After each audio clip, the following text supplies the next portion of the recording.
Before she was the woman on the radio holding a burning base together, she was a daughter carrying a folded letter against her heart. Her father, Frank Cole, trained her to read wind, weight, consequence, and choice long before the world asked her to prove it. In this story, every shot, every life saved, and every command given under fire becomes part of something deeper.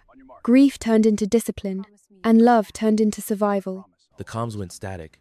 Then her voice broke the silence, a blade of pure calm in the fiery canyon. Lead rained from the high ground, ripping the dark with glowing metal. Her order cut the noise, grounding 480 Marines like no drill instructor ever could. Alpha, shift west, 150 meters, she commanded. Take the gully to your left. Move. Pinned behind a rock, Commander Nate Harwick heard it. 3 decades on the line hadn't prepared him for a meltdown this complete. He had 480 of his best operators trapped in this godforsaken kill box. Deep behind enemy lines, on a milk run that intel swore was a sure thing. The intel was garbage. The Eastern assault wasn't a hit. It was a practice slaughter by an enemy that knew they were coming. The West Ridge erupted in kind. The canyon, empty on satellite photos, was now a coffin. Crimson tracers laced the sky overhead.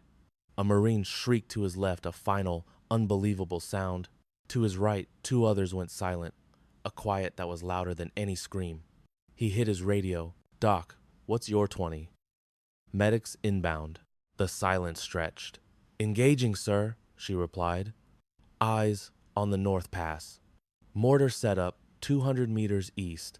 Get your casualties clear before they dial in." He started to object. Her calm voice bulldozed his authority, painting a picture of the fight he couldn't see. "Move the wounded, sir. I've got this position locked down. Evacuate them." Harwick just looked at his comms, stunned. No one had ever given him orders on his own channel. She wasn't fearless, but she had something harder, a conviction he almost never saw. He passed the command. He obeyed it. The old-timers still struggled to describe that night. No one had ever heard a voice like that crackle over the net. It sliced through the chaos, anchoring your will when the world was coming apart. Pinned down behind a rock on the north slope, she'd already plugged a fresh GSW in her shoulder, one-handed. Her fatigue jacket was stiffening with blood, a deep cold bleeding through from the wound. But her focus was a laser, her right hand an extension of the rock she leaned on. She kept running the fight. 477 men saw the next sunrise thanks to her.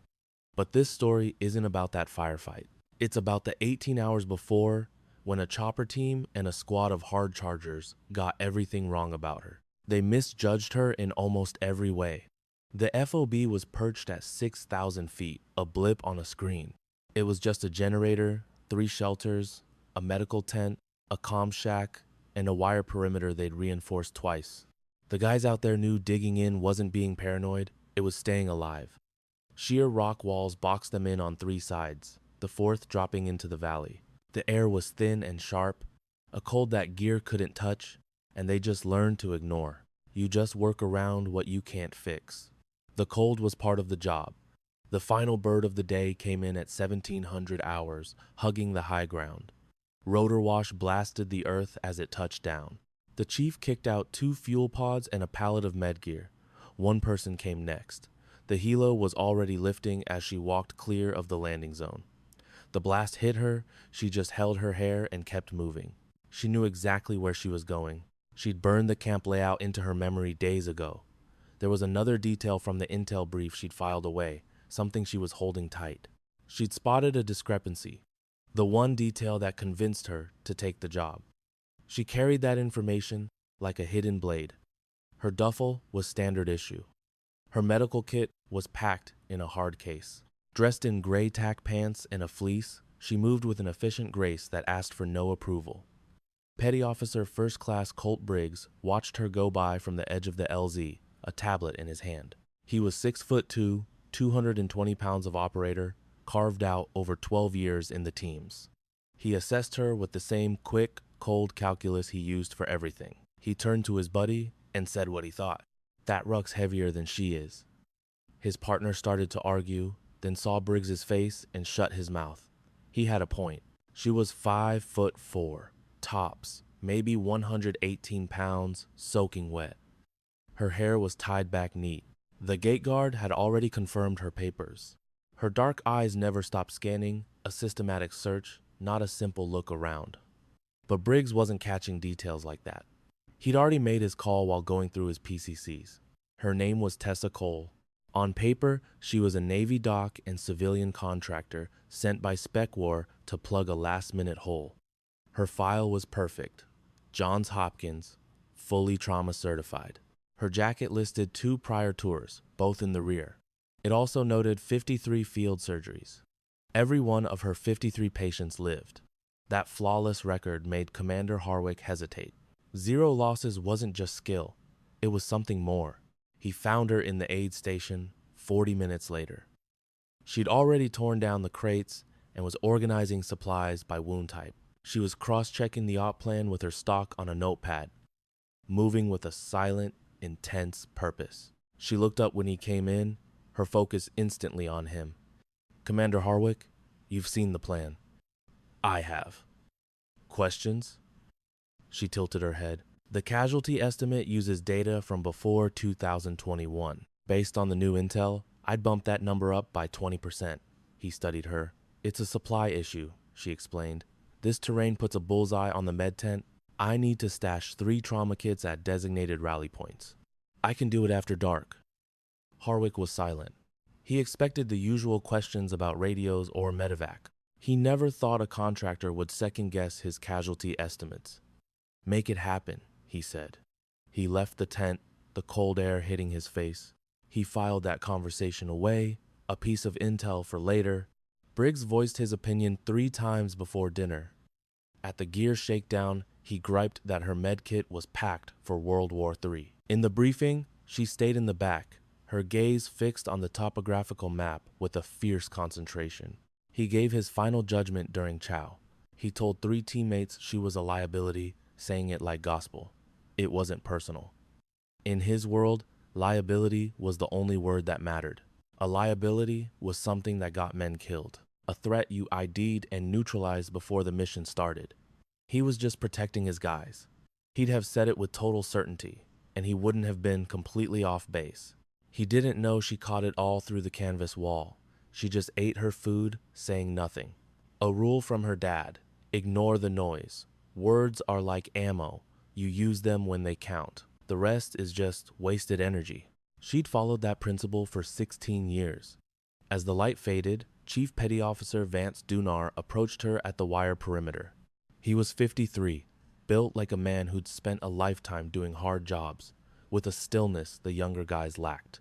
It was the quiet of someone who had walked through fire and bore the weight of it.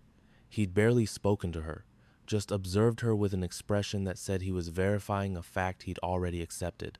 He came up to her on the east perimeter as she watched the darkness fill the canyon.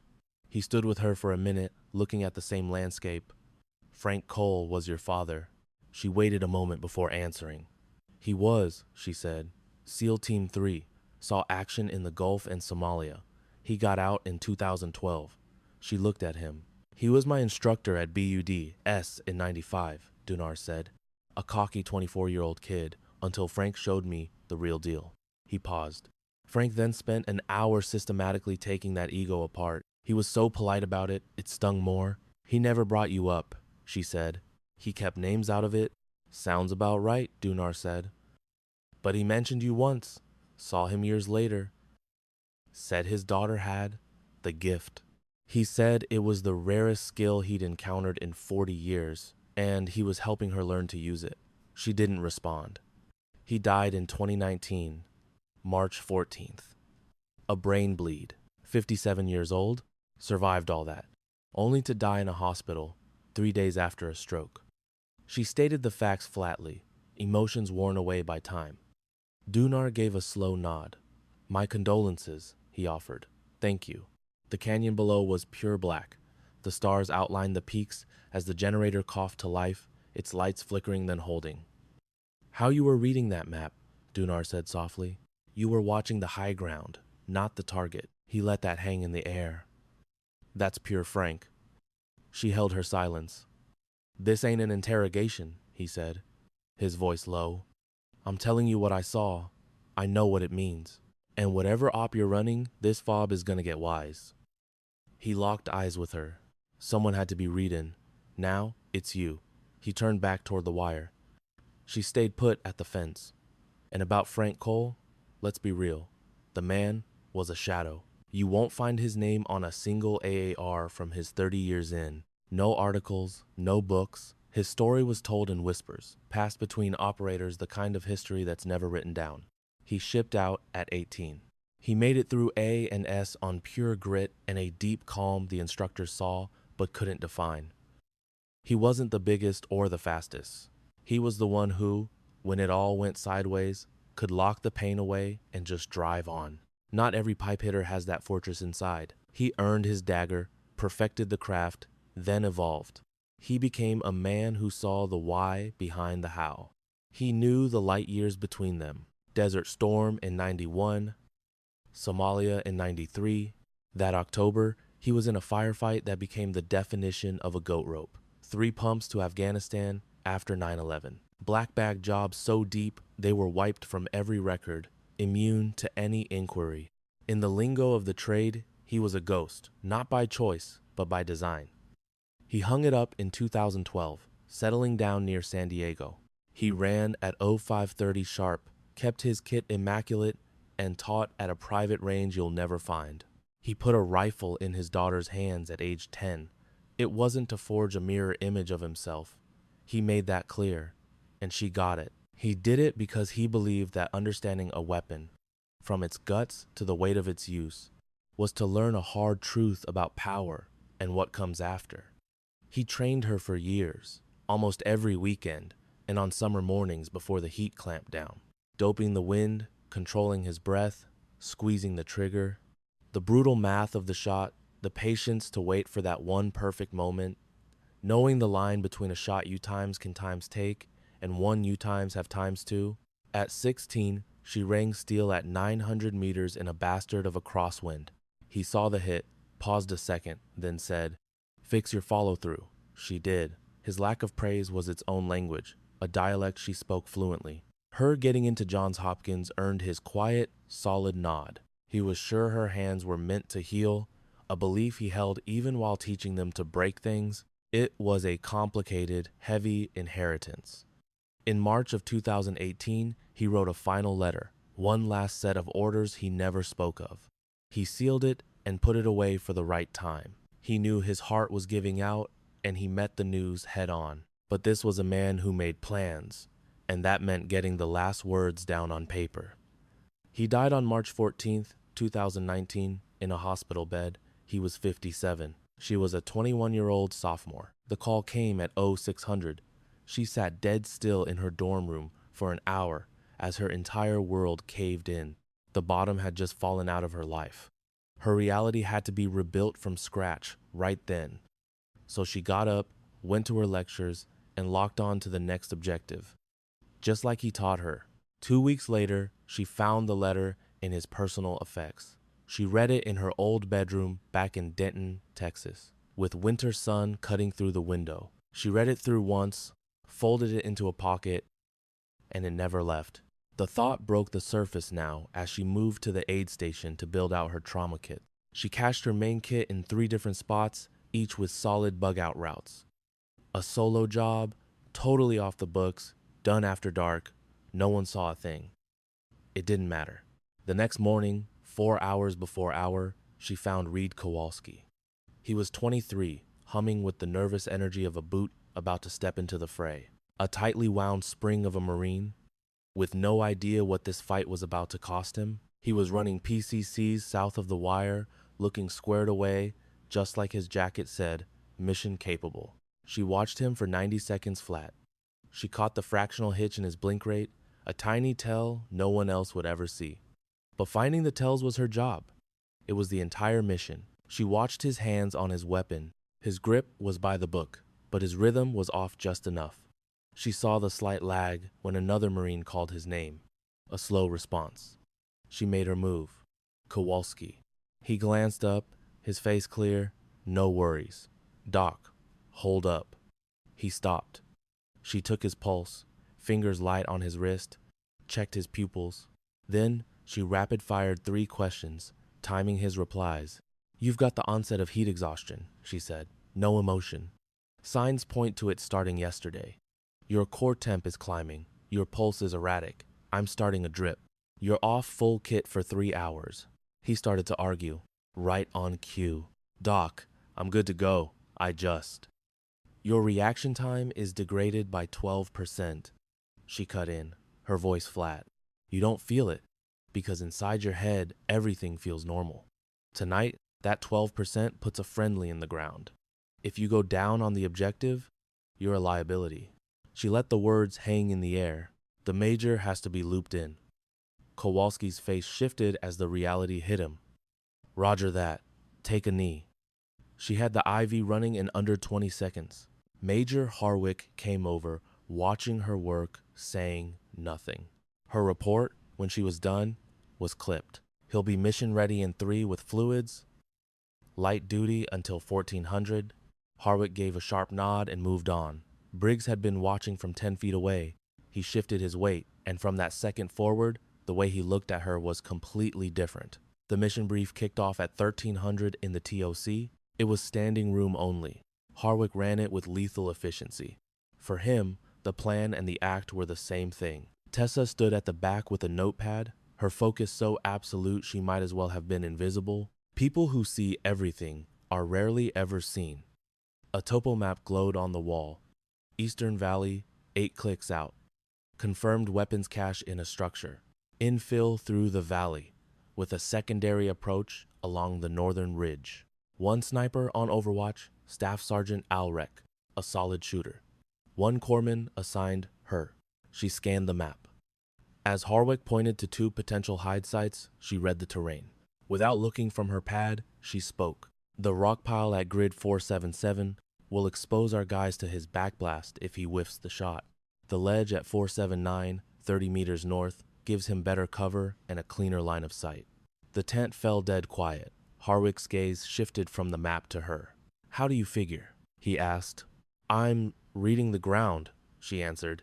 He stared at the map for 5 more seconds. Then he changed the plan, moving the Overwatch to the position she'd called out. Briggs was standing 6 feet away. She didn't need to look.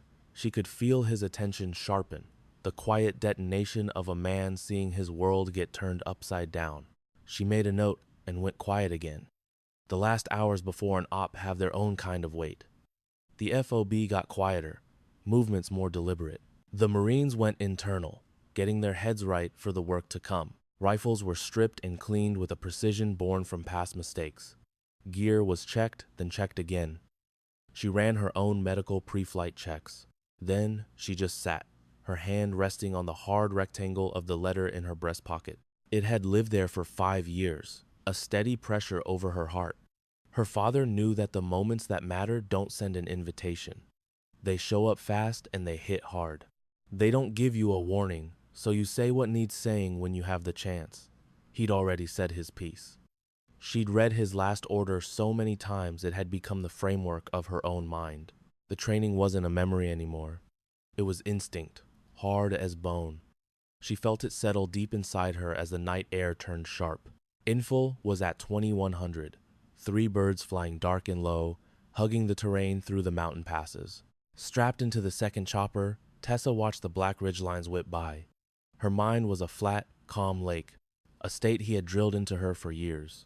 The objective was 3 clicks away, across a valley that squeezed down into a perfect kill box. The intel suggested a soft target. The drones saw nothing. The objective was supposed to be a cakewalk. But she knew the ground between supposed to be and is can be a long, bloody mile. The intel wasn't wrong, just incomplete. Ambushes live in those gaps. She kept that analysis to herself. Her job was to prep for the worst case. 2 clicks out, the helos vanished from the sky. The valley now knew they were here. She moved with the assault team, maintaining her interval. In the pitch black, Vance's eyes found hers, like he was running personal radar. Comms went dead. Her eyes swept the zone, a motion born of endless drills.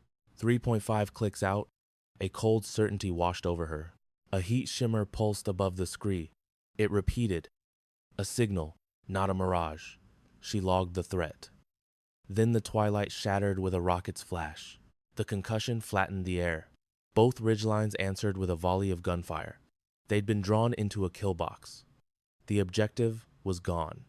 This was about staying alive. The squad scattered, each Marine a blur of instinctive action. She hit the ground, medkit already open as the first casualty crawled her way. Kowalski was crashing, his femoral artery shredded. She cinched the TQ high and tight, then began stuffing the wound. Her voice was a tool, offering instruction, not comfort. Staying conscious was his only way out. Look at me. A third man was dragged in, sucking chest wound. His lungs were failing. She drove a 14-gauge needle home. Air hissed out. The guns on the ridge had them pinned. We were blind to the nests from here. Harwick needed eyes up high. Alrek's rifle was dead weight. While patching the last man, she mentally marked the enemy guns. Her gaze met Dunar's. He knew. Her aid bag dropped. The heavy machine gun was a buzzsaw. It was a simple problem of kill math. The letter came from her pocket. Its weight an old friend. She'd carried it 5 years. It all made sense tonight. She put the letter away, her eyes finding Dunar's. The M24? He understood. She was gone. The rifle felt like a part of her. 10,000 drills made it pure instinct. She did a quick functions check. The scope wasn't her first choice, but it would work. Dunar got into a spotter's position. Silence was their language. The climb started, a sharp 35-degree slope. The moonless night was her only cover. She moved like a wraith, her quiet, deliberate. The crackle of incoming fire was just white noise. Dirt kicked up nearby. She changed her vector. Dunar's calm voice fed her intel over the net. From this elevation, their cover was a joke. She had worked out the solution hours before. Reaching her firing point, she went prone. The rifle stock fit her shoulder like it was custom made. She found them in the glass. 2 tangos in a sandbag nest. 780 meters. She breathed out, her dad's voice from a Texas morning when she was 10. It's not power, it's science. A perfect machine for a single moment. He'd said 5 years to get good, 20 to be a master. The line between a lucky shot and pure will. Wind ENE, 12 knots. A 12-knot wind meant 14 inches of hold. She worked the turret, accounting for all variables. Inhale for 4, hold, exhale for 8. The rhythm dropped her heart into the kill zone. Drilled into her since she was 12. Natural aim, shift 2 inches. Muscle shakes, but bone is true. She let the reticle float. She hunted the dead space between heartbeats. That was her window. She broke the shot. The familiar recoil kicked, reacquired, missed. 8 inches wide, the gunner was already bailing.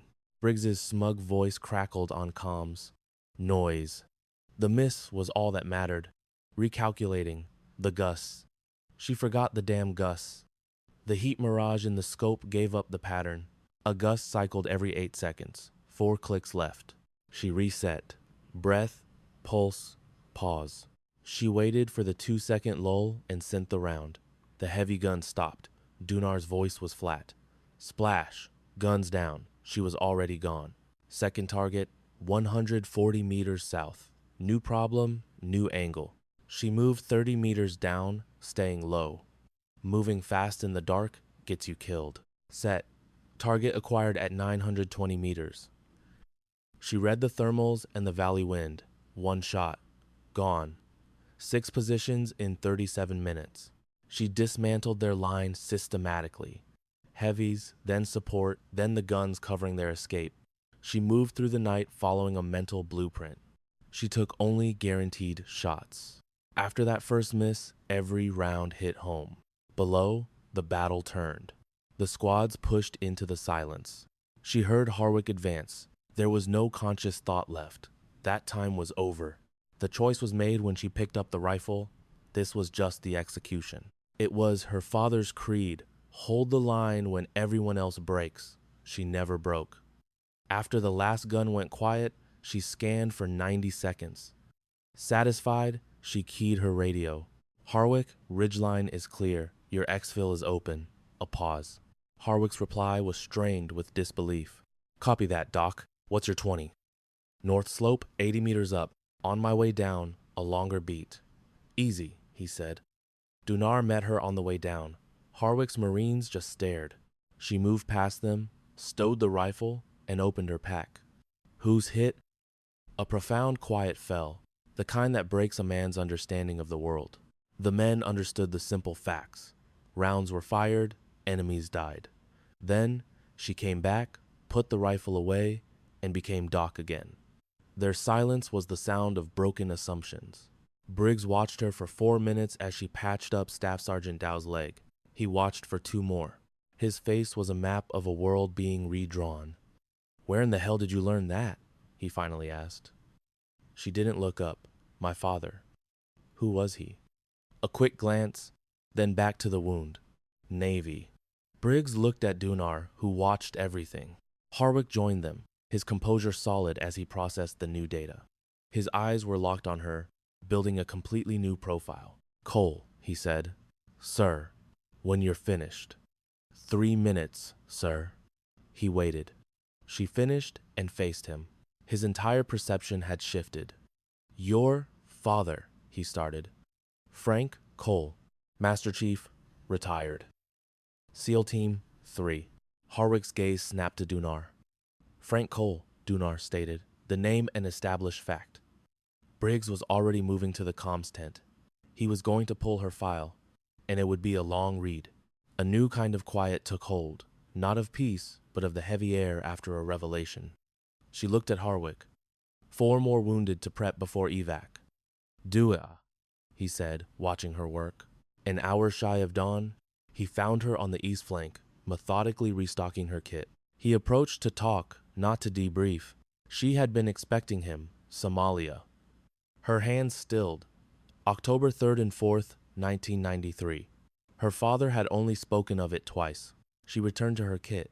The others were silent. Harwick concurred. He scanned the horizon. He was your instructor. From age 10, 6 years of drilled fundamentals. Weekends, mornings, all summer. Windage, distance, squeeze. The pure science of the shot. A latch snapped closed. He was always my teacher. By 19, I knew all he could show me. We just kept our edge. Then he was gone. I made a promise to my mother. It was that simple. For 30 years, she'd watched him deploy. She wanted that part of him buried with him. Not all of him, just the skill set that ended lives, not saved them. I gave my word. And tonight, what happened was necessary. Her gaze locked with his. A promise is just the vessel, my father said. It's not the core value. Its purpose is defined by what it protects. When that structure fails its mission, you choose your allegiance. Harwick observed her. A man I would have liked to meet. He was the finest man I knew, she said, not with emotion, but with the flat certainty of fact. He hesitated. The chief called your father a phantom, his ultimate compliment. Dunar doesn't waste words. Said you were cut from the same cloth. She remained silent. Harwick rose, his eyes fixed on hers, before giving his final command. I want a full report post-extraction, he clarified. This isn't an AAR. This is about you, your background, your skills, everything my briefing lacked. It's for the command file, not a dressing down. I need a clear picture of my people. Understood. He turned to go. Sir, he stopped cold. Kowalski has 6 hours to get to a surgical team. The patch job I did will last that long, no more. The bird is already on standby. He looked at her one last time. Get some shut-eye, Cole. She went back to her equipment, starting her post-mission checks. True sleep was a luxury she no longer pursued. She concentrated on the routine. The job was all that remained. It was all there could be. The letter. Read for the first time at 21, in a dorm room crisscrossed by winter sun. Campus noises seemed to echo from a distant, lifeless world. Discovered in his personal effects 2 weeks after the funeral, a single envelope bearing her name. She sat in the room where she grew up, gutted by grief, and tore it open. It began with logistics. Just like him. Bank documents, the attorney's number, retirement details, government forms. His precision was a quality she appreciated. Direct orders are a gift when everything is chaos. Then came the true substance of the letter. Tessa, there's something I needed to tell you in person, but we don't always get that chance. Time is rarely so generous. I learned you speak your piece before the fight because there's no space for it during.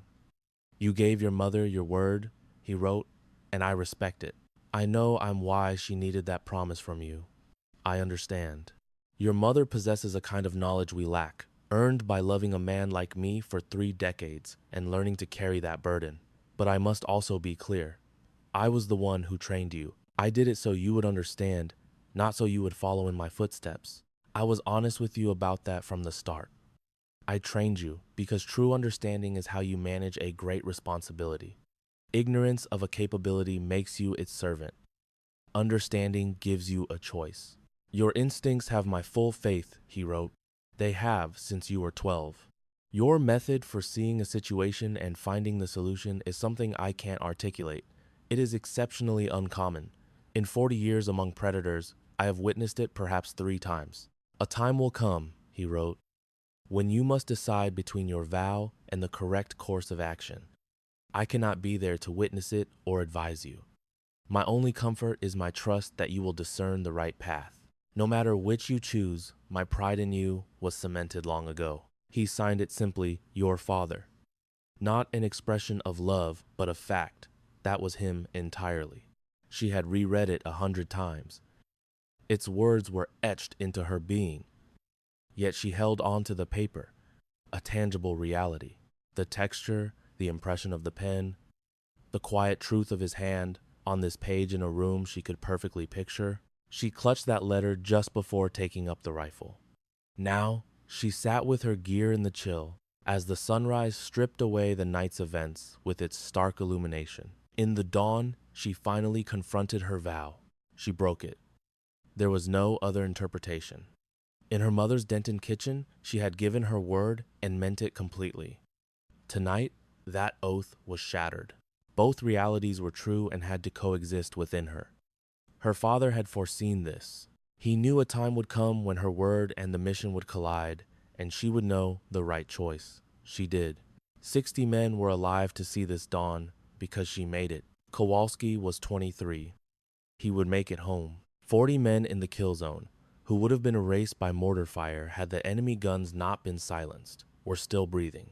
She registered the outcome and compartmentalized it. Then she sat, watching the valley emerge with the day. Briggs located her an hour later. He approached silently, settled on a rock, and gazed at the mountains for a long moment. He avoided her eyes. Frank Cole, he began, looked him up on the satellite link. She didn't move. Desert Storm.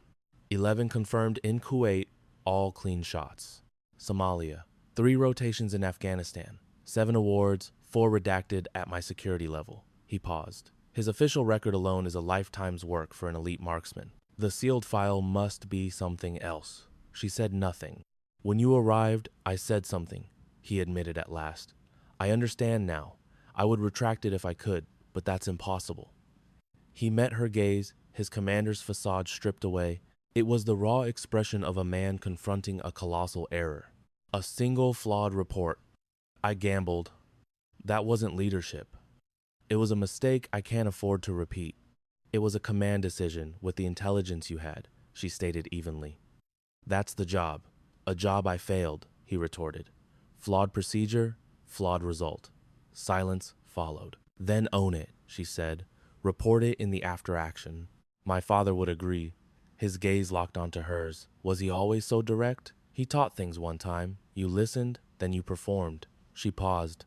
He would have torn this mission apart all night, identified every error, and finally, he would have labeled the result. Acceptable. From him, that was high praise. Briggs processed that. As he rose, his bearing changed, became firmer.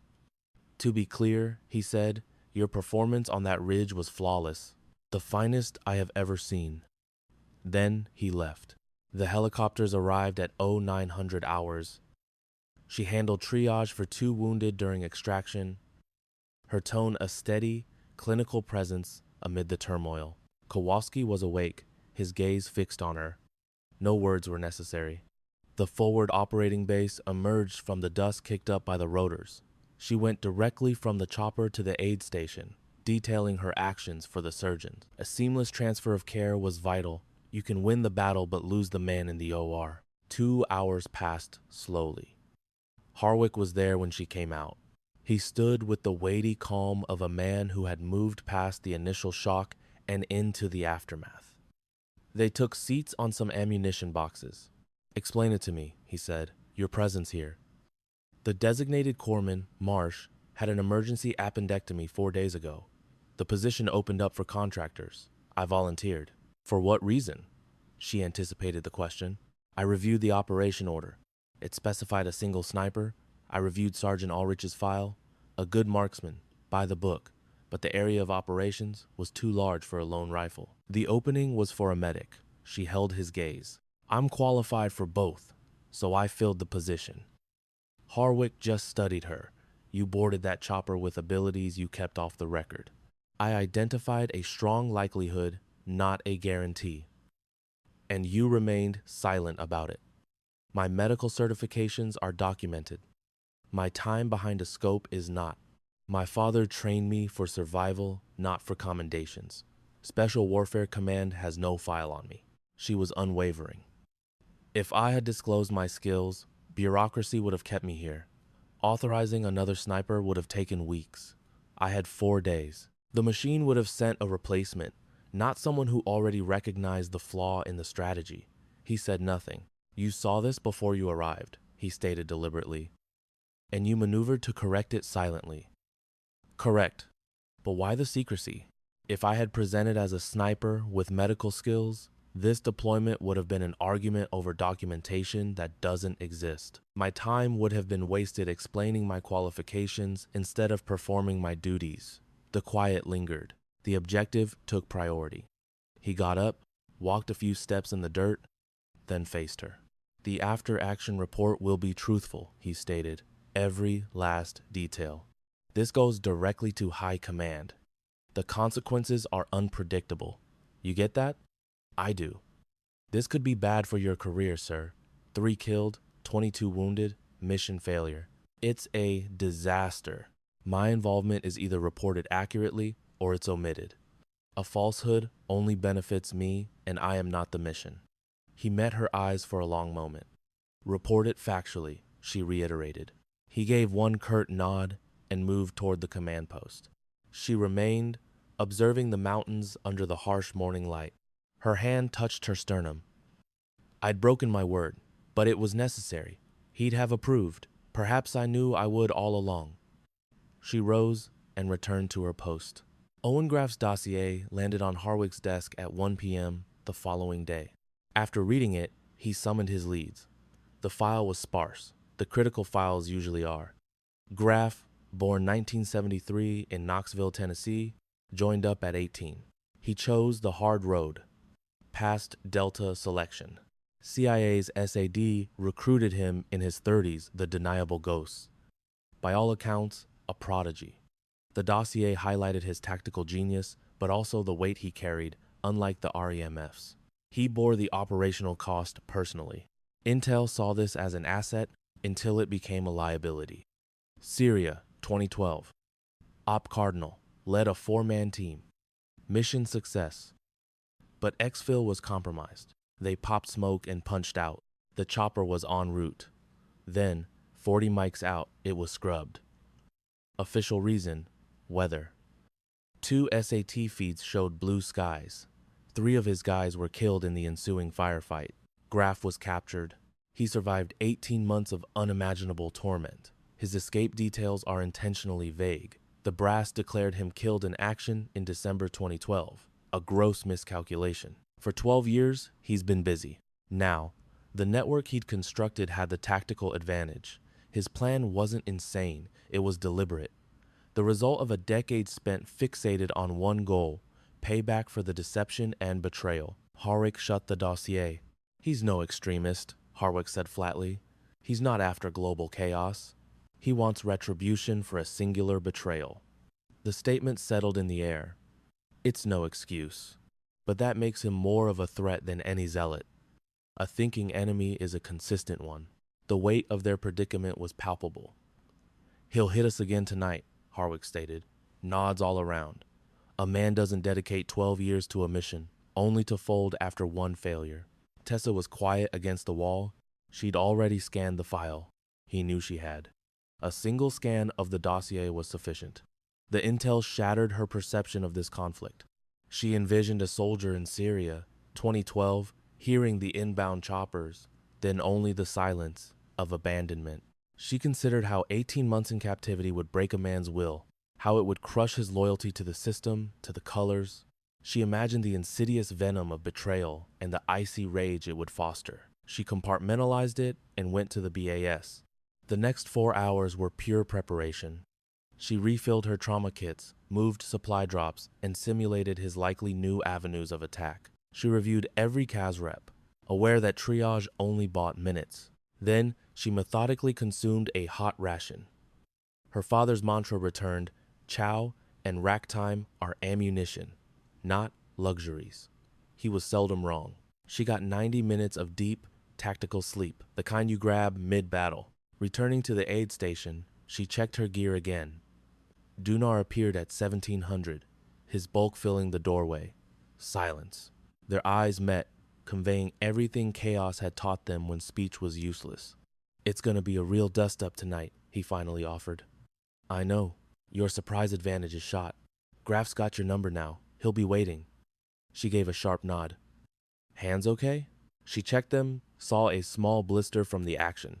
She wrote it off as nothing. Good to go, she stated. He fell silent, a tell that he was about to lay down something heavy. Got a message from your dad, he said. January 2019. 2 months before he died. She stiffened. Said he had to brief me on a project you were on. Said he was proud. He never wrote anything down. That's how I knew it was legit. Dunar's gaze fixed on the tent wall, lost in the memory. Said you were advising a SEAL team. On your own dime. Unofficial. A beat of silence. He said you designed a new TCCC protocol. Called it the most significant leap in soft training in 2 decades. Verbatim. Her stare locked onto a footlocker. Said you kept your name off it so the doctrine would take free of the brass hat games. Said you played it smart, that it was your baby, 100%. Latching her med kit, she whispered, he knew. The tent went quiet. Light cut through the canvas, making patterns on the equipment. The wind picked up outside. I held on to this for a reason, Dunar finally said. I knew your name on arrival, but not the whole picture. I heard Frank Scroll was a rising star, but I didn't get the scope of it. Didn't know you were the mentor. His gaze was direct. Bringing it up sooner could have thrown you off balance. Frank knew you'd get it done without the accolades. I thought I owed you two the same courtesy. She weighed his statement. He was always thinking 3 moves ahead, she said softly. That he was. You knew when I landed. I had a hunch. Your Overwatch brief sealed it. Your entire process has a distinct fingerprint. Unmistakable. He let that hang in the air. He gave you the foundation. You built an empire on it. She said nothing. For 3 years, she refined that doctrine on her own time, going beyond her doc duties to plug a deadly hole. This wasn't some sanctioned program with official memos and signatures. It was a whole new philosophy, built from the ground up to fix a fatal flaw at the junction of command and combat care. The training was given via a sterile audio link. No visuals, no insignia, totally anonymous. The operators dubbed the instructor the mentor, a title she never acknowledged. She just did the job. It stops tonight, she declared. Tonight, he agreed. He exited the tent, leaving her to the fading light. She then sought out Harwick. At 10 p.m., Graf initiated. He advanced from the south through a drainage system below the valley, a network the first recon sweep deemed non-navigable. That intel was nearly accurate, but nearly doesn't count. 200 enemy fighters poured from 4 southern access points simultaneously. They functioned as one entity, rehearsed for this exact op. This wasn't a replay of the previous disorganized push, a new operational concept from the same tactical genius. He'd clearly adapted since the last engagement. The perimeter collapsed in 4 minutes. Harwick anticipated the southern vector and reinforced it. The wall of lead they hit broke their initial assault. A second assault hit, then a third. Unceasing, coordinated attacks from 3 points collapsed the perimeter quicker than expected. A textbook counter against a fixed defensive position. Tessa was at the BAS when incoming fire started snapping above. In less than a minute, she was on the eastern line, ducking under tracers. Trauma kit in one hand, weapon slung. The two duties were now inseparable. Her internal conflict was over. Briggs's 12-man squad was holding the east. She reached them, immediately spotting the priority casualty. Corporal Holloway had a gunshot wound to the thigh, bleeding freely. She went to work assessing their tactical situation. Most of the incoming was from an elevated position 200 meters southeast, giving the enemy superior fire control. Briggs had 2 rifles on it, but their firing angle was useless. They were just providing cover, not neutralizing the threat, a fatal distinction. She packed the wound, torqued the TQ. "Briggs, that machine gun at 210, you're blind to it." He gave her a hard look but didn't argue. 400 meters, 2 hostiles. Left one is visible intermittently. She was already relocating. "Gimme 60 seconds. She dropped behind a barrier and acquired the target. She adjusted her scope, compensating for wind. The shooter's rhythm was predictable. Expose for 3, cover for 4. She observed 3 cycles, confirmed the timing, and fired on the 4th. The left threat disappeared. She crawled 40 meters north to get an angle on the second gunner, who'd repositioned. She acquired him, fired. The ridge fell silent. 30 seconds later, she was rechecking Holloway's TQ. She tightened the tourniquet while Briggs tried to compute what he'd seen. He just gaped at her, stunned. She was already moving to the next wounded man. At 10:40 p.m., Kowalski went down. He was supposed to be on light duty in the rear, which was now the new front. He'd been holding his own until his body failed him. She had been casually monitoring his respirations all day, standard practice. His O2 sats at 4 p.m. had been marginal. His breathing was shallow. She'd attributed it to painkillers. A mistake, a misjudgment that had been bothering her for hours.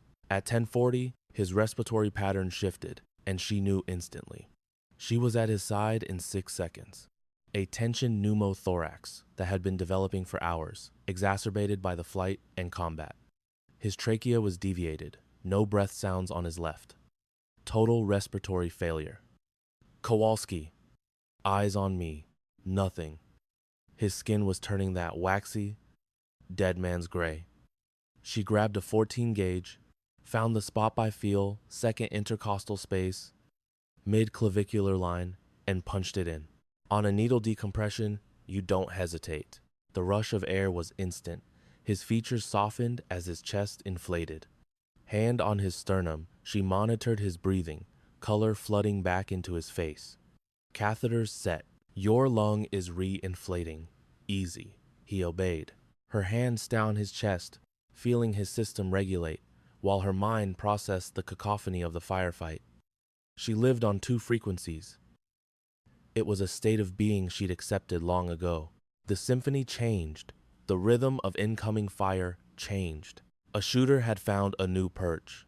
Her eyes snapped from Kowalski to Harwick, pinned 70 meters out, naked behind a shipping container. Relocating his men was the smart play, but it made him the prize. That's leadership. His escape route was now a kill zone. An enemy at 240 meters had him zeroed. 3 seconds. "Hold pressure," she ordered the Marine beside Kowalski. She moved 8 meters to a crate offering the angle. No time to go prone. She dropped to a knee, scope finding the threat. No clean breath, no steady beat, just put the reticle on center mass and squeeze. The target 240 meters away went down.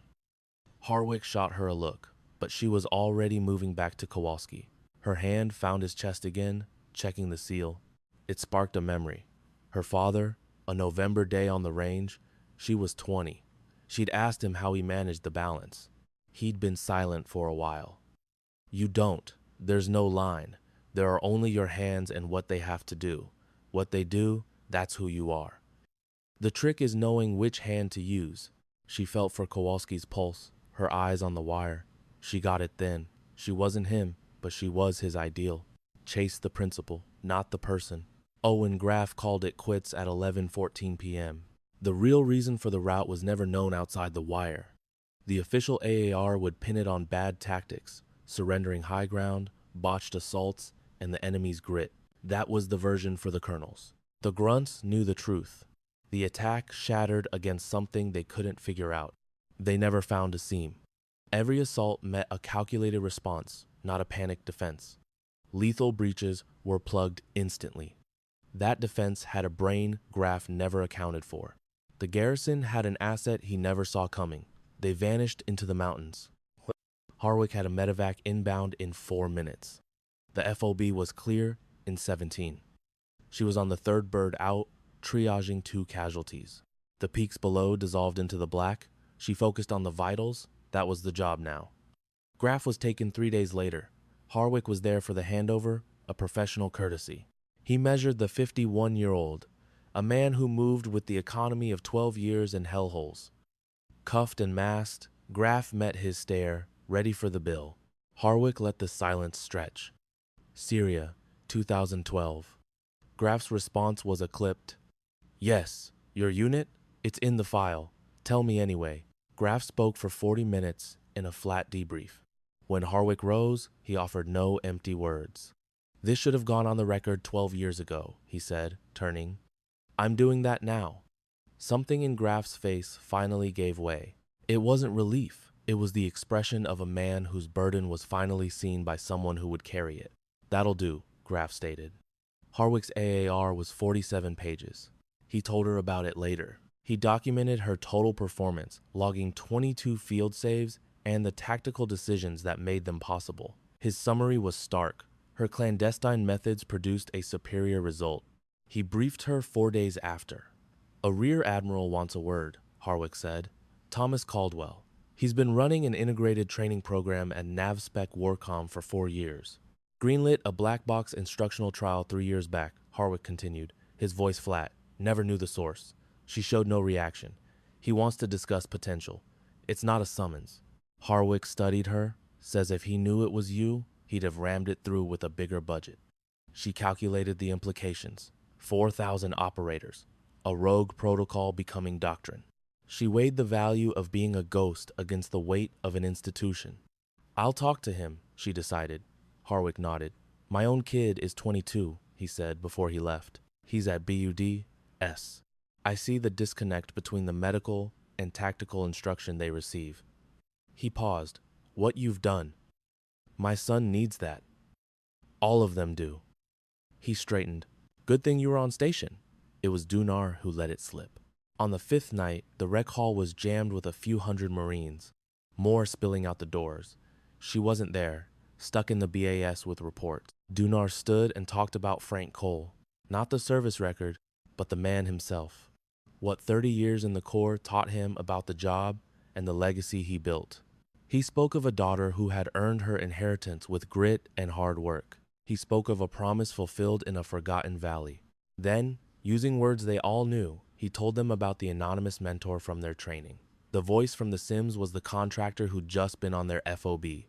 That calm voice on the comms during the second night's bedlam, directing units while she was bleeding, that was her. A heavy quiet descended as the truth sank in. Lance Corporal Reed Kowalski sat bolt upright. He'd heard that voice in 42 different training scenarios. He'd never connected it to a face. The system worked because the instructor was a ghost. It kept him alive.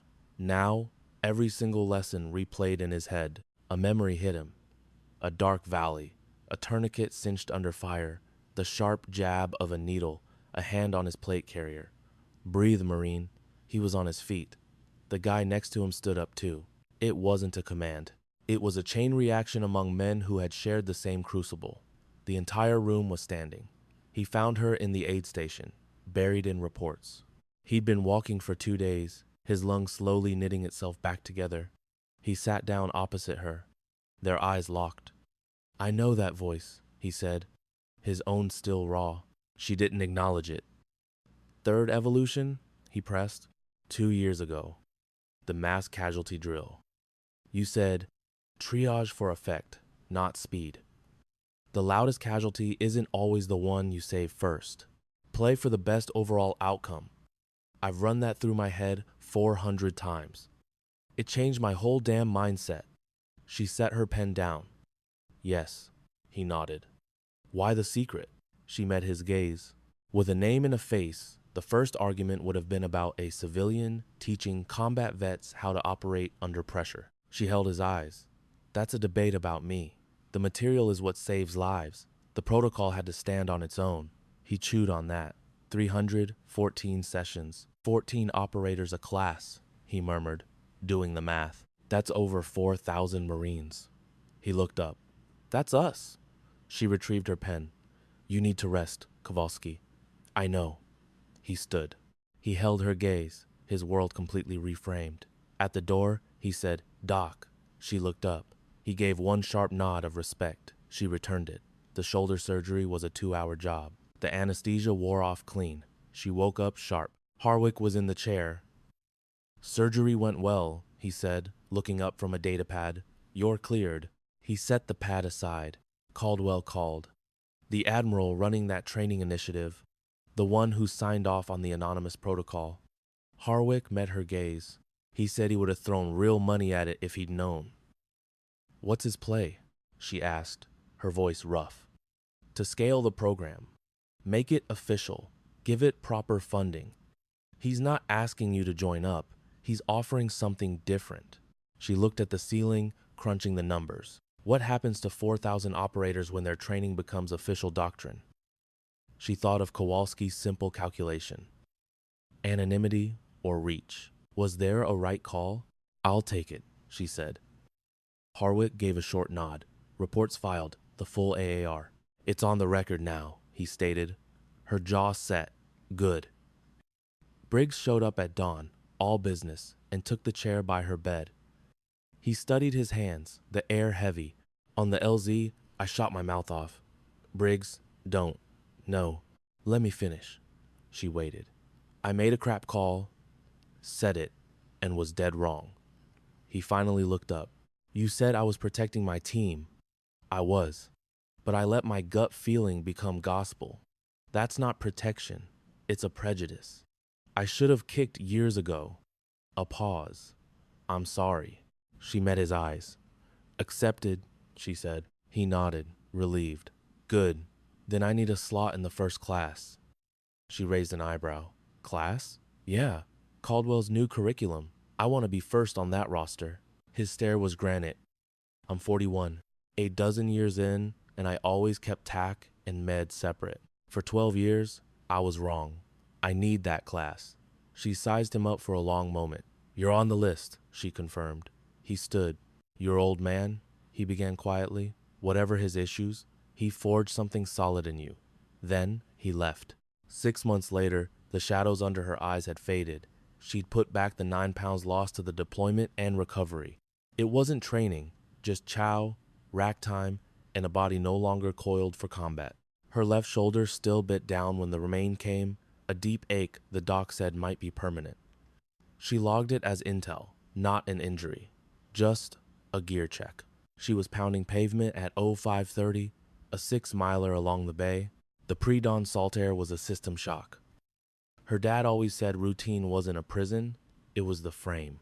That frame holds you up when the world tries to drop you. After the run and some chow, she'd be at the new integrated combat medicine facility. First cycle was done, second was 2 weeks deep.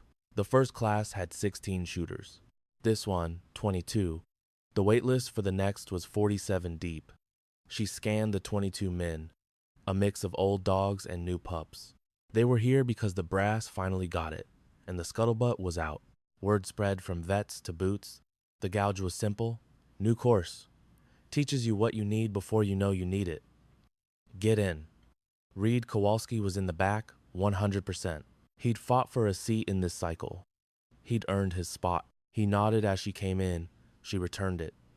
Colt Briggs was in the third row, his attention locked on, a man there to absorb, not critique. She walked with the quiet assurance of someone who'd raised a faulty belief to build better.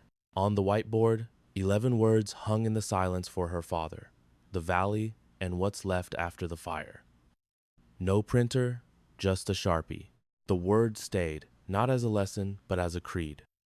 The steel spine of the whole damn thing. Heal when you can, fight when you must, know the line. Her gaze crossed the room. 22 men from different outfits, same story. They'd all lived on that line, now they were here to own it. She called her mom one November Tuesday, the Pacific roaring outside her BOQ window.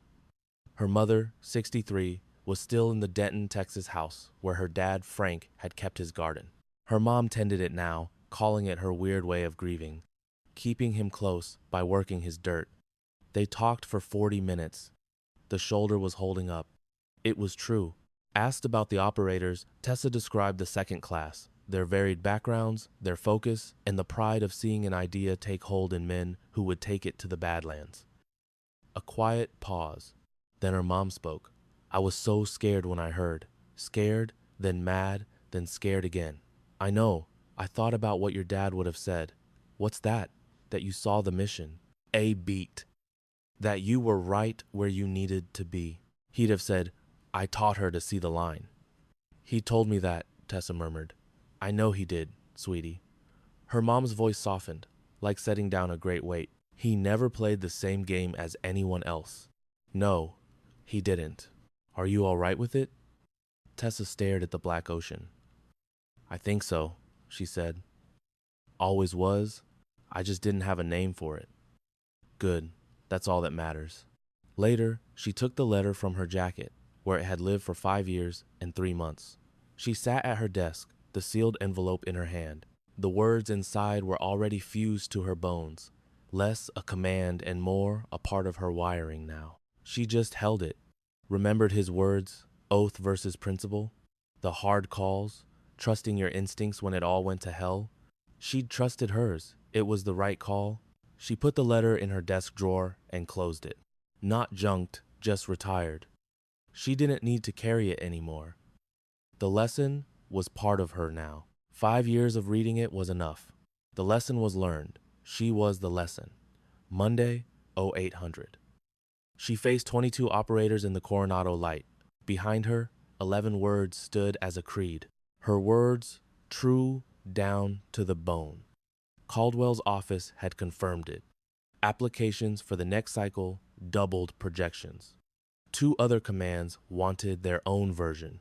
The Senate brief was now public record. She let that sink in, then boxed it away. Her eyes found Kowalski in the back, pen ready, watching with an intensity that only comes from knowing the price of this intel. She glanced at Briggs, posture ramrod straight, a man transformed by 2 weeks of genuine learning.